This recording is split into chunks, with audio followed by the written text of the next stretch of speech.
Assalamualaikum warahmatullahi wabarakatuh. Di video kali ini saya akan membahas tentang atribut HTML. Nah, apa sih atribut HTML itu? Atribut adalah kata khusus yang berada di dalam tag pembuka. Atribut juga disebut sebagai modifier yang akan menentukan perilaku dari elemen. Nah, ini adalah struktur umumnya sebuah atribut. Bisa dilihat, atribut dapat ditambahkan pada elemen manapun.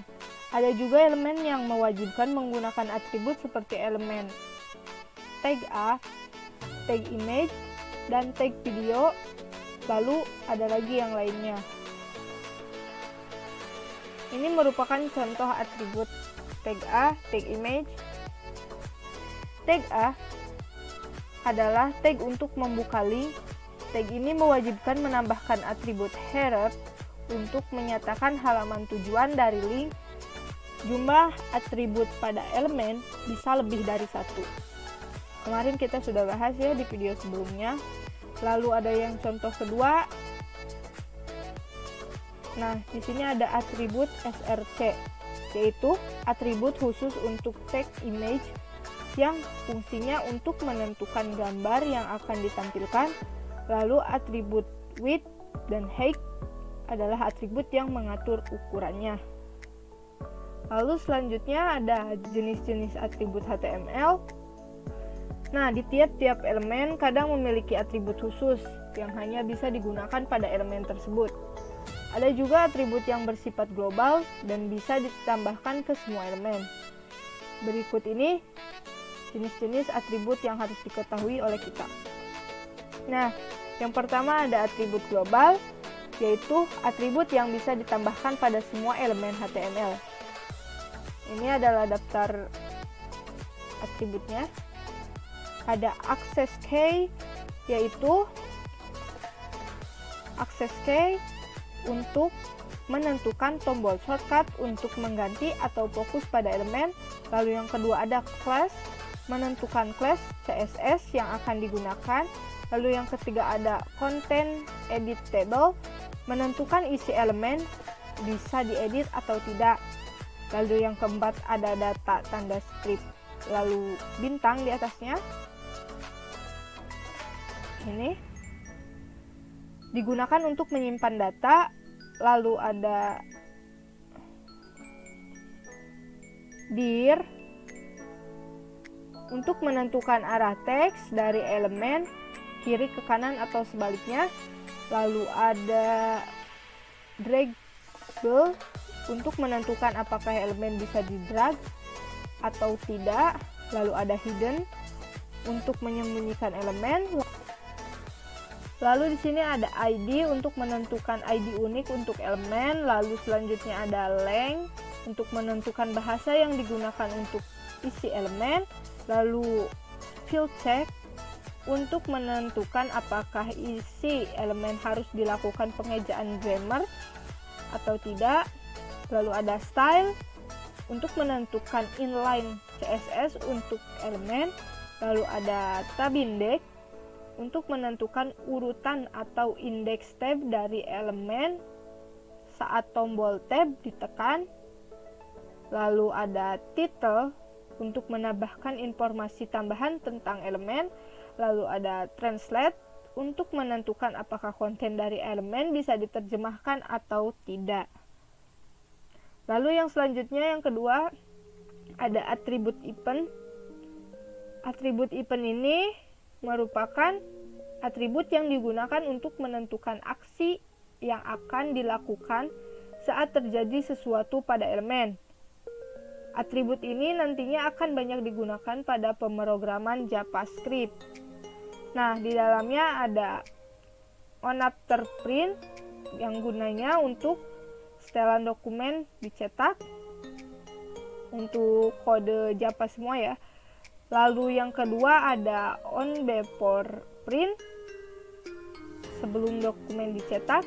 Lalu yang ketiga onBeforeUnload sebelum saat dokumen tidak terload. Lalu onError saat terjadi error. lalu on hash change saat terjadi perubahan pada bagian anchor di URL, lalu on load setelah loading selesai, lalu on message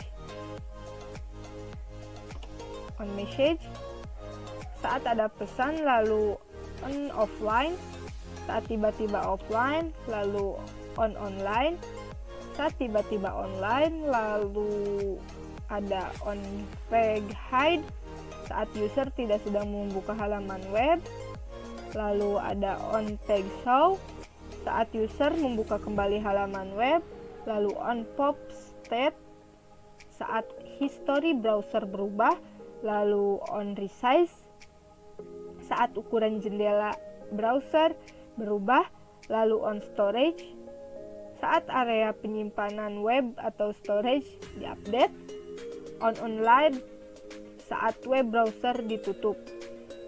Lalu yang selanjutnya, yang ketiga dan yang terakhir, ada atribut khusus, yaitu atribut khusus ini adalah atribut yang hanya bisa dipakai pada elemen tertentu, dan kadang atribut ini tidak bisa digunakan pada elemen yang lain. Nah, di sini ada 4 elemen khusus, yaitu src, href, action, dan autofly. Nah, atribut ini hanya bisa dipakai di yang src itu bisa dipakai di audio, embed, iframe, image, dan lain-lain ada.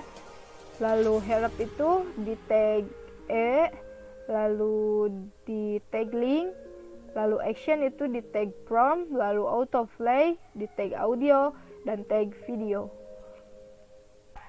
Untuk selanjutnya yang saya akan bahas adalah penulisan atribut yang benar.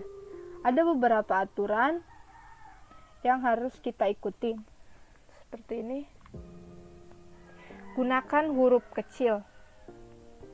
Menulis atribut dengan huruf besar sah-sah saja, dan bahkan valid menurut validator W3C. Tapi lebih disarankan untuk menggunakan huruf kecil karena lebih umum digunakan dan juga mudah terbaca. Contohnya seperti ini.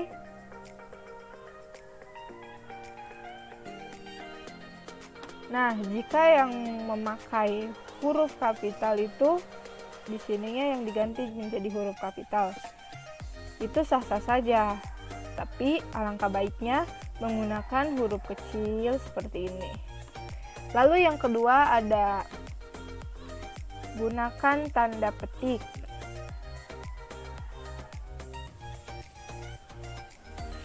Ini fungsinya untuk mengisi nilai atribut yang mengandung teks. Mengapa? Karena jika terdapat lebih dari satu kata, ia akan menciptakan spasi dan akan dianggap sebagai atribut baru. Contohnya seperti ini. Tanda petik ini dengan yang ini. Jika yang salahnya itu tanda petik dua tanda petik ini dihilangkan. Tanda petik yang digunakan boleh tanda petik ganda dan juga tanda petik tunggal. Untuk nilai angka boleh pakai tanda petik dan juga boleh tidak. Lalu untuk atribut yang bernilai boolean, true dan false, nilai boleh ditulis dan boleh tidak. Lalu yang ketiga ada penggunaan spasi.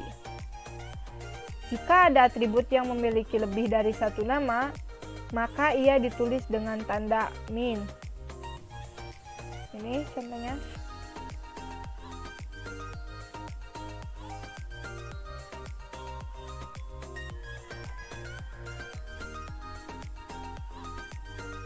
Lalu, spasi juga digunakan untuk memisahkan dua atau lebih atribut.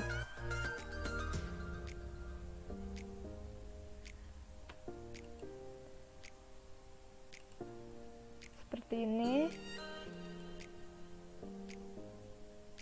Atau bisa juga ditulis seperti ini.